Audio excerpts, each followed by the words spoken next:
Hi, welcome back to Movie Review Mom. Thanks for spending a few minutes with me while we talk about movies. I know I'm the one doing all of the talking.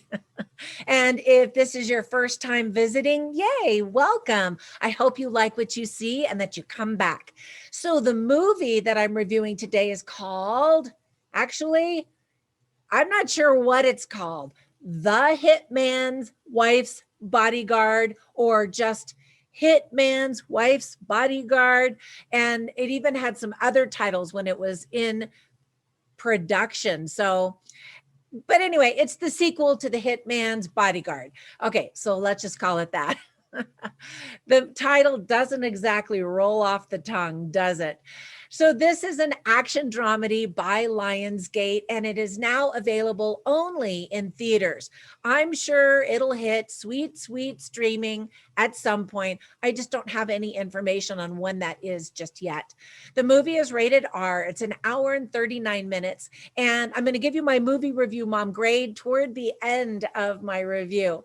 So, first, in a nutshell, the bodyguard, Michael Bryce, played by Ryan Reynolds, continues his friendship with assassin Darius Kincaid, played by Samuel L. Jackson, as they try to save Darius's wife, Sonia, played by the beautiful Salma Hayek. This goofy action flick is directed by Patrick Hughes, and as I said, it's the sequel to The Hitman's Bodyguard. The trailer for the film will tell you exactly what to expect. Tons of bloody action, gorgeous locations, a stacked cast, snarky humor, and a bloated plot. You will laugh and be entertained despite a few of the film's flaws. So let me point out the things that I liked, and then I'll point out some of the flaws.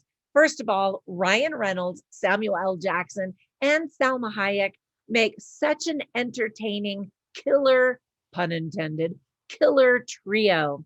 Some critics are saying that they just phone it in, but I disagree. They all look like they're having fun, and they also all look really great, especially Salma Hayek, even though there are jokes about her age. She's actually 54 years old, but she looks absolutely fantastic. They are most definitely the magic that makes this movie so much fun. What's funny is that Morgan Freeman is also in the movie. Well, that's not the funny part, but that his character claims to be 90 years old, but he's actually only 84 years old in real life. And I say, only 84 years old. Look at the movie career Morgan Freeman has had, and everybody still loves him after good movies and bad movies. The cast also includes the wonderful Antonio Banderas, Academy Award winner Gary Oldman, Tom Hopper, and Frank Grillo, among others. You get to travel to a lot of beautiful, gorgeous destinations, including England and Italy. They actually filmed some of the scenes in Croatia, and I've been to all of those countries and love them all. There are some really crazy and very cool stunts. Most of them are really incredible, while a few of them are so over the top, exaggerated that they're funny, but in a good way. I always love twists, and there are plenty of twists in this movie, tons of humor, tons of action sequences, and keep watching during the rolling credits at the very end for just a little bit more. There are a few things that I didn't really like so much or thought could have been handled better. For example, it definitely helps to have seen the first movie, The Hitman's Bodyguard, to understand the dynamics of these three main characters and this hitman life. So you definitely should watch that one first, I think, to appreciate it more. I adore Salma Hayek, but sometimes I couldn't really understand what she was saying. I know she's got an accent, and I even speak Spanish fluently, but sometimes I don't know if it was the action going on or she was just speaking quickly or whatever.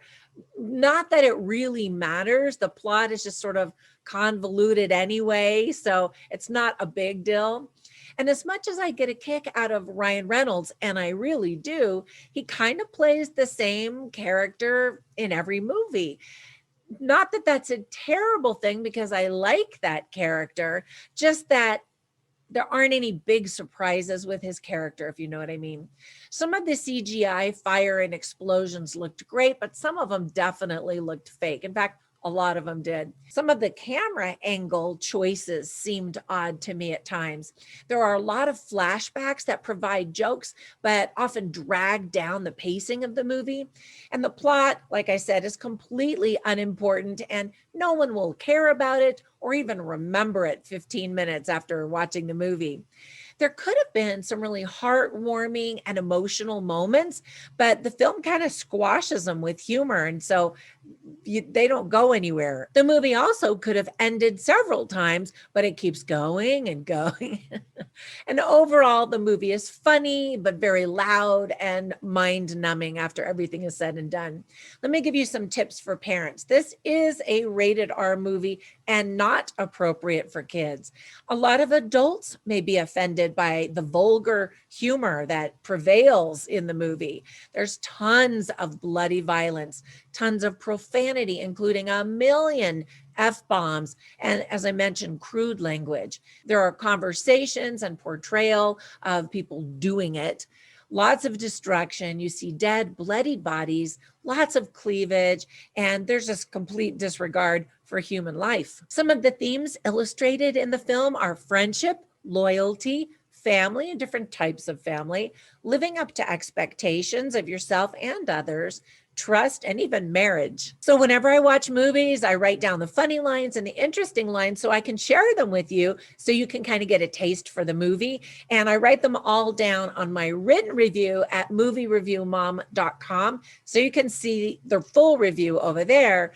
I'll just share a couple of them with you right now. Actually, I feel like I'm losing my voice. I'm going to share one of them with you right now. So Ryan Reynolds' character has been trying to save Salma Hayek's character. And after they go through all this big ordeal, Samuel L. Jackson's character walks in and says to Ryan Reynolds, "What the F are you doing here?" Of course, he doesn't say F, he says the full word. And, he's just like, "Oh, what the heck? What are you doing here?" And Ryan Reynolds says, "I believe it's pronounced thank you." Just That's a typical response out of him in this type of a character. All right, so you want to know the movie review mom grade I'm giving this movie? Critics hated it because of all of the flaws, but fans got a kick out of it. I'm somewhere in between, and so my ultimate grade is a B minus. So before we go, let me just recommend a few other movies that I think are similar-ish that you'll get a kick out of. First of all, being The Hitman's Bodyguard, the first one, if you haven't seen it already. Another one is with Frank Grillo called Boss Level, and it's got a time loop kind of thing going on in there. And then another one that I love that is way cleaner, but also has snarky humor and lots of action and big name actors is Red, and the sequel to that one. See, I'm losing my voice. All right, enough talking out of me. I hope if you watch this movie, you enjoy it. Thank you so much for subscribing and liking this video and telling your friends and joining me over at my Movie Review Mom Facebook group. You can also follow me on Instagram, and I will catch you in the next one. Bye for now.